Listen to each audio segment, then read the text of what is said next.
नमस्कार दोस्तों। आज के इस वीडियो में मैं ये बात बताना चाहता हूँ कि शरीर की नश्वरता, शरीर की अनित्यता, शरीर के अंदर कुछ है नहीं, इसके ऊपर अगर ध्यान किया जाए, इसके ऊपर अगर विचार किया जाए तो काफ़ी हद से मुक्ति मिल सकती है ये वासना वाले विचारों से और ये वासना से। दूसरी मेन चीज़ ये है कि हमें टूल्स हमारे पास रखने चाहिए। कौन-कौन से टूल्स हैं, तो ये शरीर जो नश्वर है, एक ये वाला टूल, और दूसरा अगर किसी को माँ जगदम्बा के प्रति भक्ति जागती है, माँ सरस्वती के प्रति भक्ति जागती है, माँ काली के प्रति भक्ति जागती है, अगर कोई सी भी माँ मतलब कि देवी जी के प्रति अगर भक्ति जागती है तो वो बहुत ही ज़्यादा काम आता है हमारे काम को काटने के लिए। तो ये भी एक टूल है, आप उनको माँ के स्वरूप में, आप उनको देवी के स्वरूप में देखने की कोशिश कीजिए।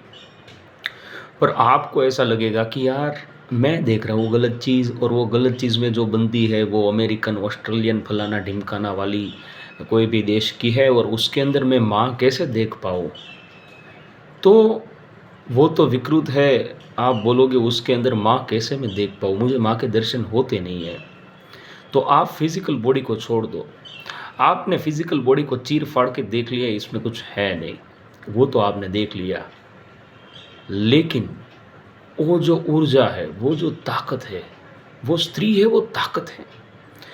वो ताकत को माँ के रूप में देखो। हज़ारों लोग बैठे होंगे और कोने में एक औरत है, वो अगर रो रही होंगी तो काफ़ी सारे लोगों की उसके ऊपर नज़र जाएगी और लोग सोचेंगे कि ये क्यों रो रही है? वो औरत की ताकत है। और अगर कोई मर्द रो रहा होगा तो कोई ठीक है, ध्यान देगा, नहीं देगा। अगर कोई औरत है, वो उसको हेल्प की अगर ज़रूरत हो तो पूरी दुनिया है वो उसको हेल्प करने में लग जाती है। ये ताकत है। ये क्या अट्रैक्ट करता है लोगों को? यही ताकत है, यही शक्ति है, यही चमत्कार है, यही करिश्मा है। तो ऐसा बोला जाता है कि ये जो फीमेल्स में बहुत ज़्यादा ताकत होती है, आपको गिरा भी सकती है और आपको उठा भी सकती है। तो वो ताकत कोई छोटी-मोटी ताकत थोड़ी ना है। तो वो ताकत को माँ के रूप में देखना शुरू करो कि नहीं, ताकत है। वो कोई से भी बड़े ब्रह्मचारी को गिरा सकती है, सिर्फ़ आँखों से। ट्राई करना है तो करना, मत करना, रिल्प्स हो सकता है। वो सिर्फ़ आँखों के इशारों से या नखरे से या फिर कुछ आलिंगन से काम को जगा सकती है आपके अंदर। तो ताकत की प्रतीक मूर्ति है। शरीर को छोड़ दो, लेकिन वो जो एनर्जी है, female, feminine energy, divine energy, उसको पकड़ो, और वो ताकत है, वो माँ है। और ऐसे धीरे-धीरे समझ के, ये एक दिन में नहीं होगा। पहली बात, ये रेगुलर प्रैक्टिस से होगा। रेगुलर अपनी फ़िलॉसफ़ी को आपको सुधारना होगा। रेगुलर अपने आप को मज़बूत बनाना होगा। रेगुलर अपने भाव को सुधारना होगा। तब जाके धीरे-धीरे, धीरे-धीरे हमारा ब्रेन है, वो नए तरीके से रिवायर होगा। फिर जाके शक्ति का दर्शन होगा, या फिर कभी भी उठ सकती जो वासना है, उसका निर्मूलन हो सकता है। और मैं भी ये जर्नी में ही हूँ, और ऐसा मत मानना कि मेरा निर्मूलन हो गया है, लेकिन मैं प्रैक्टिस करता हूँ। ये सब टूल्स हैं। नाम जप भी एक टूल है, मेडिटेशन भी एक टूल है, लेकिन जो भी करो कंसिस्टेंसी से पकड़ के करो। काफ़ी लोगों की दिक्कत ही ये आती है कि वो कोई भी चीज़ है वो कंसिस्टेंसी से कर नहीं पाते हैं। वो आज कुछ नाम जब शुरू करेंगे, नियम लेंगे, फिर वो छोड़ देंगे। फिर दूसरा नियम ले लेंगे कि मैं एक्सरसाइज करूँगा, वो छोड़ देंगे। फिर तीसरा नियम लेंगे कि मैं ये करूँगा, वो करूँगा। भाई, आपसे ये छोटे-छोटे नियमों का पालन नहीं हो रहा है, और आपको लग रहा है कि आप ये ब्रह्मांड की सबसे शक्तिशाली चीज़ जो ब्रह्मचर्य है वो आप फ़ॉलो कर पाएँगे। तो भाई साहब, नहीं, इसके लिए तो भाई मन को मजबूत बनाना पड़ेगा, वरना अंदर से ऐसी-ऐसी चीज़ें आएँगी कि आप हिल जाओगे। जब से ये आप मार्ग शुरू करोगे, जब से आपकी साधना शुरू होती है ब्रह्मचर्य की, नोफेप की, जो भी हो, अंदर से अलग ही चीज़ें निकलना शुरू हो जाएँगी, क्योंकि वो निकलने के लिए ही आ रहा है, बाहर आ रहा है, उसको निकलना है। फिर आप कंट्रोल नहीं कर पाएँगे। तो पहले जो भी नियम है उसको स्टिक रहो यार, कि आपको जो भी नाम जप करना है तो करना है। फिर चाहे कोई-सी भी मुसीबत आन पड़े, नाम जप मैं करूँगा। मुझे ये ध्यान करना है तो करना है, मुझे योगा प्राणायाम करना है तो करना है। बस यही। और रेगुलर जो भी चीज़ है जिससे आपको ऊर्जा मिलती है, वैसा आपको कुछ पढ़ना है तो पढ़ना है। पढ़ना इम्पोर्टेंट है, मोबाइल में देखना कोई काम का नहीं है, मोबाइल में वीडियो देखना कोई काम का नहीं है भाई। कुछ हद तक वो काम का है, लेकिन पढ़ना वो सीधा आपका विचार बनाता है।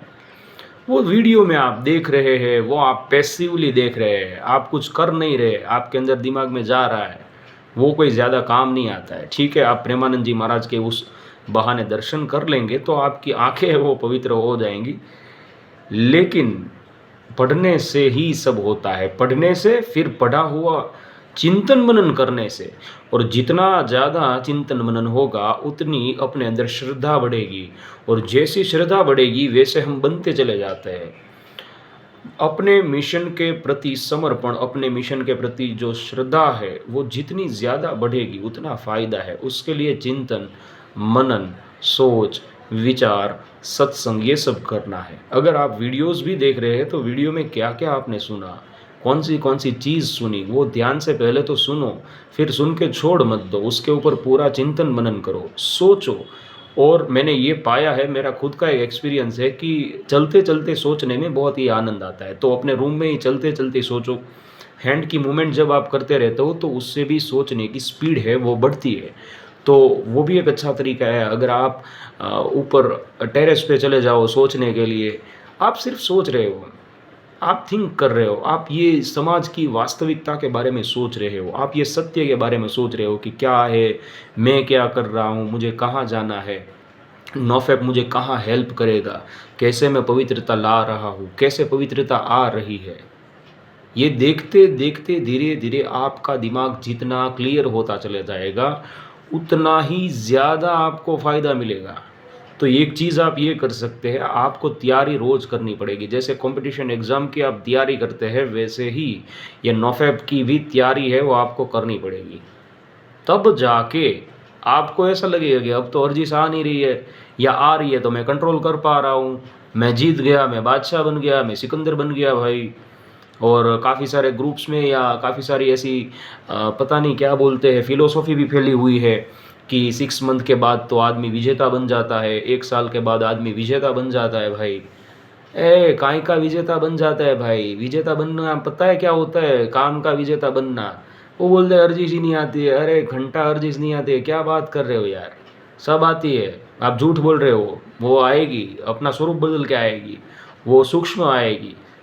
अब वो आपको फिर देखना पड़ेगा, सूक्ष्म किसे बोलते हैं, स्थूल किसे बोलते हैं, वो पूरा अलग ही टॉपिक है। लेकिन वो तो आती है, वो आना बंद नहीं हो जाएगी। और आप बोल रहे हो कि मैं जीत गया, तो दूसरे दिन वो गिरा देगी। तो आप जो दैनिक साधना करते हैं, जो भी आपका माइंडसेट है वो आप तैयार कर रहे हैं, तो वो आपको जब बहुत ही ज़्यादा फ़ोर्स आएगा, बहुत ही ज़्यादा वाली एनर्जीज़ आएगी, तब आपको टिका के रखने के लिए ये साधना है वो आपको काम आएगी। और ये बहुत ही ज़रूरी चीज़ है।